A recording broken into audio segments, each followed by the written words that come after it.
why haven't you gotten married? Oh, I'm just picky. Yeah. It's like, maybe there's something else going on. Like maybe it's deeper. Maybe something a lot deeper is affecting being a workaholic and being so driven and all of these things and so then I got to thinking about it. I get to know trauma and how it works, and I'm observing some of these guests that come in. Mm-hmm.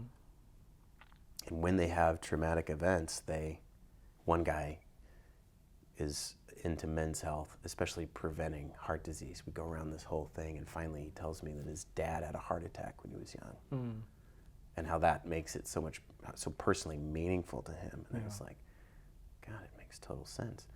One woman who's a matchmaker, and her own father was her first match, and how much joy that gave her at a time when her mother was gone and out of the picture. All of these like stories of these impactful, huge moments that were often traumas. Yeah. And so it's almost, is it like a coincidence that I work in the ER?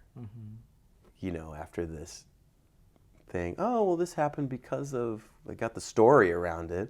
Oh, I went to Africa and I wasn't good at diagnosing things without technology, so I went to ER because I thought that would make me a better doctor. That's true, Yeah. but that may not be the whole story.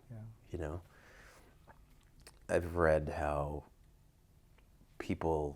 one of the ways people cope with trauma is, you numb and you disconnect from the moment. And there's people that are into adrenaline and all this kind of stuff. I don't do extreme sports. I don't do drugs, and I'm not alcoholic or anything like that. But I sure like the ER. Like I feel alive in the ER. That part of me that was numbed, shut off. I mean, like I think as men we're trained and we learn how to numb feelings instead of feel them and work through them and express them in a healthy way. And so then I have this accident thing where survival, I numbed and disconnected to survive. And now I found myself in, what's more in medicine, what's more stimulating than the ER and somebody dying right in front of you? Or how can I, in that moment, I was so out of control, and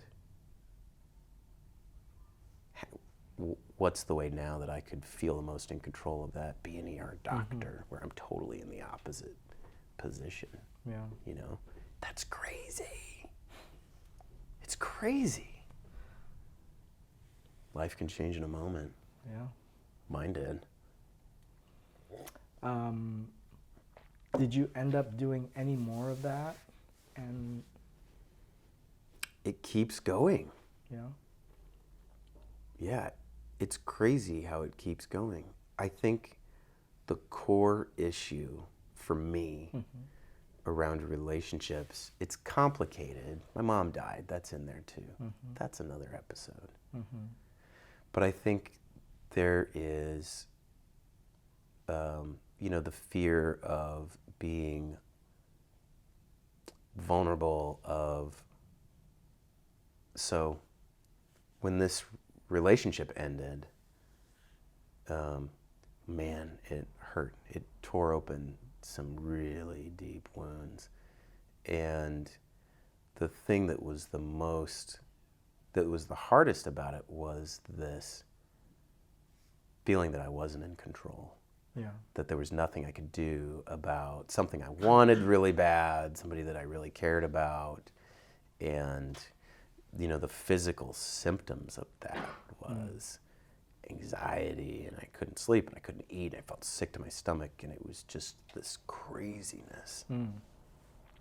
And I think there's a direct connection between the experience of that trauma that I buried. That I think one of the core parts of trauma is that you're not in control, whether it's rape or a car accident or whatever.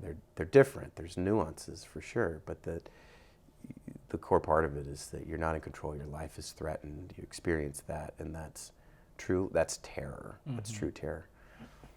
And this relationship ends, and it's like that wound was ripped wide open, and it became very clear.